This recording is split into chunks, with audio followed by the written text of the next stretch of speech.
High সবাইকে, তোমরা সবাই কেমন আছো? আশা করি তোমরা সবাই ভালো আছো, আমিও ভালো আছি। আর দেখো, আমি একটু মেলাতে গেছিলাম। কেউ কি বুঝতে পারছো এখন কিসের মেলা লাগতে পারে? হ্যাঁ, আমি গেছিলাম একটু চড়কের মেলায় গেছিলাম। যেহেতু নীল পুজোর পরের দিন চড়কের মেলাটা হয়, এটা কিছু ঘন্টা কিছু সময়ের জন্য হয়। সেটা 5টা 6টার থেকে বসে, 11টা 11:30 অবধি থাকে। আর তোমাদের ওইদিকে মানে কোথায় কোথায় মেলা বসেছে একটু কমেন্ট বক্সে অবশ্যই তোমরা জানিও।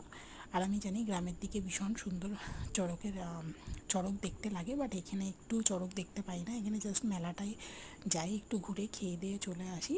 আর দেখো, এখানে অনেক কিছু দোকান বসেছিল। হ্যাঁ, আমি যে হচ্ছে একটু সিঙ্গারা খেয়ে, সরি, আমি একটু ফুচকা খেয়েছিলাম। দেখো, জিলিপি খেতে কে কে ভালোবাসো? আমি লিটারি যে মিষ্টি খাই না, কিন্তু জিলিপিটা আমার ভীষণ ভালো লাগে, ভীষণ ফেভারিট আমার। দেখো, গরম গরম জিলিপি ভীষণ খেতে ভালোবাসো। তোমরা কে কে জিলিপি খেতে ভালোবাসো অবশ্যই তোমরা কমেন্ট বক্সে জানিও। দেখো, আর তোমাদের যদি ভিডিওটা ভালো লেগে থাকে তাহলে অবশ্যই তোমরা লাইক কমেন্ট শেয়ার করো। আর কে কোথা দিয়ে ভিডিও দেখছো অবশ্যই